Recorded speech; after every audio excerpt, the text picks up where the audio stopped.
नमस्कार दोस्तों, जय श्री राम। हमारे संस्कार चैनल पर आपका बहुत बहुत स्वागत है।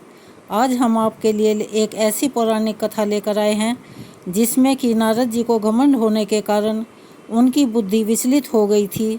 तो चलिए अब हम शुरू करते हैं उस कथा को। श्री नारद बड़े ही तपस्वी और ज्ञानी ऋषि हुए, जिनके ज्ञान और तप की माता पार्वती भी प्रशंसक थी।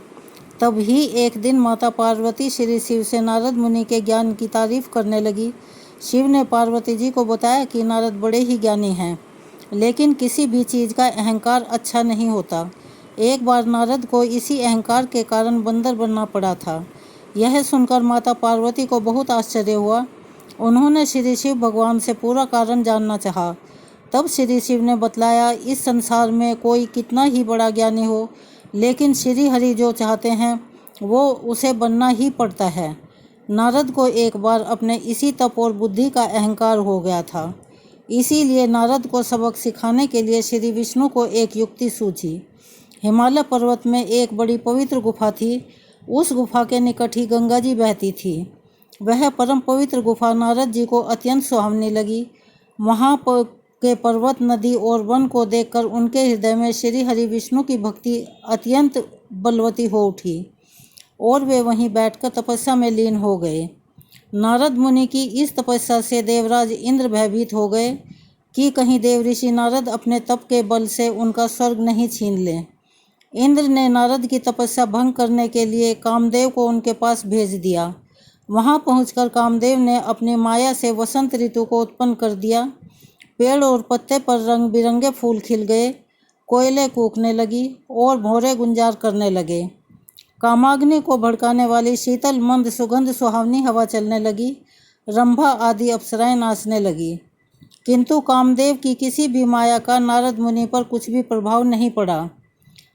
तब कामदेव को डर सताने लगा कि कहीं नारद मुझे शाप ना दे दें। इसीलिए उन्होंने श्री नारद से क्षमा मांगी। नारद मुनि को थोड़ा सा भी क्रोध नहीं आया और उन्होंने कामदेव को क्षमा कर दिया। कामदेव वापस अपने लोक में चले गए।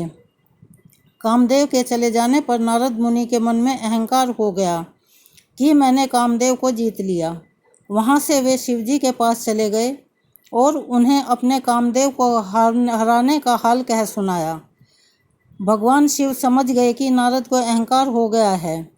शंकर जी ने सोचा कि यदि इनके अहंकार की बात विष्णु जी जान गए तो नारद के लिए अच्छा नहीं होगा। इसीलिए उन्होंने नारद से कहा कि तुमने जो बात मुझे बताई है उसे श्री हरि को मत बताना। नारद जी को शिव जी की यह बात अच्छी नहीं लगी। उन्होंने सोचा कि आज तो मैंने कामदेव को हराया है और ये भी किसी को नहीं बताऊं। नारद जी क्षीर सागर पहुँच गए और शिव जी के मना करने के बाद भी सारी कथा उन्हें सुना दी। भगवान विष्णु समझ गए कि आज तो नारद को अहंकार ने घेर लिया है। अपने भक्त के अहंकार को वे सहन नहीं कर पाते थे। इसीलिए उन्होंने अपने मन में सोचा कि मैं ऐसा उपाय करूंगा कि नारद का घमंड भी दूर हो जाए और मेरी लीला भी चलती रहे। नारद जी जब श्री विष्णु से विदा होकर चले तो उनका अभिमान और भी बढ़ गया।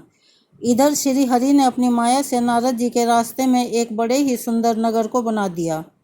उस नगर में शीलनिधि नाम का वैभवशाली राजा रहता था। उस राजा की विश्व मोहिनी नाम की बहुत ही सुंदर बेटी थी, जिसके रूप को देखकर लक्ष्मी भी मोहित हो जाए। विश्व मोहिनी स्वयंवर करना चाहती थी, इसीलिए कई राजा उस नगर में आए हुए थे।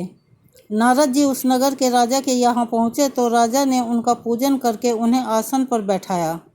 फिर उनसे अपनी कन्या की हस्तरेखा देखकर उसके गुण दोष बताने के लिए कहा। उस कन्या के रूप को देखकर नारद मुनि वैराग्य भूल गए और उसे देखते ही रह गए। उस कन्या की हस्तरेखा बता रही थी कि उसके साथ जो विवाह करेगा वह अमर होगा, उसे संसार में कोई भी जीत नहीं सकेगा और संसार के समस्त जीव उसकी सेवा करेंगे। यह बात नारद मुनि ने राजा को नहीं बताई और राजा को उन्होंने अपनी ओर से बनाकर कुछ और अच्छी बातें कह दी। अब नारद जी ने सोचा कि कुछ ऐसा उपाय करना चाहिए कि यह कन्या मुझसे ही विवाह कर। ऐसा सोचकर नारद जी ने श्री हरि को याद किया और भगवान विष्णु उनके सामने प्रकट हो गए। नारद जी ने उन्हें सारी बात बताई और कहने लगे, हे नाथ, आप मुझे अपना सुंदर रूप दे दो ताकि मैं उस कन्या से विवाह कर सकूं। भगवान हरि ने कहा, हे नारद, हम वही करेंगे जिसमें तुम्हारी भलाई हो। यह सारी विष्णु जी की ही माया थी। विष्णु जी ने अपनी माया से नारद जी को बंदर का रूप दे दिया। नारद जी को यह बात समझ में नहीं आई। वे समझे कि मैं बहुत सुंदर लग रहा हूँ। वहाँ पर छिपे हुए शिवजी के 2 गणों ने भी इस घटना को देख लिया था। ऋषि राज नारद तत्काल विश्व मोहिनी के स्वयंवर में पहुँच गए और साथ ही शिवजी के वे दोनों गण भी ब्राह्मण का रूप बनाकर वहाँ पहुँच गए। वे दोनों गण नारद जी को सुनाकर कहने लगे कि भगवान ने इन्हें इतना सुंदर रूप दिया है कि राजकुमारी सिर्फ इन पर ही रिझेगी। उनकी बातों से नारद जी के मन ही मन बहुत खुश हुए। स्वयं भगवान विष्णु भी उस स्वयंवर में एक राजा का रूप धारण करके आ गए। विश्व मोहिनी ने कुरूप नारद की तरफ देखा भी नहीं और राजा रूपी विष्णु के गले में वरमाला डाल दी। मोह के कारण नारद मुनि की बुद्धि नष्ट हो गई थी। राजकुमारी द्वारा अन्य राजा को वरमाला डालते देख वे परेशान हो उठे। उसी समय शिवजी के गणों ने ताना कसते हुए नारद जी से कहा, जरा दर्पण में अपना मुंह तो देखिए। मुनि ने जल में झांक कर देखा, अपना मुंह देखा और उस अपनी कुरूपता देखकर गुस्सा हो उठे। गुस्से में आकर उन्होंने शिवजी के उन दोनों गणों को राक्षस हो जाने का श्राप दे दिया। उन दोनों को श्राप देने के बाद मुनि ने एक बार फिर से जल में अपना मुंह देखा तो उनका असली रूप उन्हें मिल चुका था। नारद जी को अपना असली रूप वापस मिल गया था, लेकिन भगवान विष्णु पर उन्हें बहुत गुस्सा आ रहा था, क्योंकि विष्णु के कारण ही उनकी बहुत ही हंसी हुई थी। वे उसी समय विष्णु जी से मिलने के लिए चल पड़े। रास्ते में ही उनकी मुलाकात विष्णु जी, जिनके साथ लक्ष्मी जी और विश्व मोहिनी भी थी, उनसे हो गई। उन्हें देखते ही नारद जी ने कहा, आप दूसरों की खुशियाँ देख ही नहीं सकते। आपके भीतर तो ईर्ष्या और कपट ही भरा हुआ है। समुद्र मंथन के समय आपने श्री शिव को बावला बनाकर विष और राक्षसों को मदिरा पिला दिया और स्वयं लक्ष्मी जी और कौस्तुभ मणि को ले लिया। आप बड़े धोखेबाज और मतलबी हो, हमेशा कपट का व्यवहार करते हो। हमारे साथ जो किया है उसका फल जरूर पाओगे। आपने मनुष्य रूप धारण करके विश्व मोहिनी को प्राप्त किया, इसीलिए मैं आपको श्राप देता हूँ कि आपको मनुष्य जन्म लेना पड़ेगा। और हमें स्त्री से दूर किया, इसीलिए आपको भी स्त्री से दूरी का दुख सहना पड़ेगा। आपने मुझे बंदर का रूप दिया, इसलिए आपको बंदरों से ही मदद लेना पड़ेगा। नारद के श्राप को श्री विष्णु ने पूरी तरह स्वीकार कर लिया। उन पर से अपनी माया को हटा दिया। माया के हट जाने से अपने द्वारा दिए श्राप को याद करके नारद जी को बहुत दुख हुआ, किंतु दिया गया श्राप वापस नहीं आ सकता था। इसीलिए श्री विष्णु को श्री राम के रूप में मनुष्य रूप में अवतरित होना पड़ा।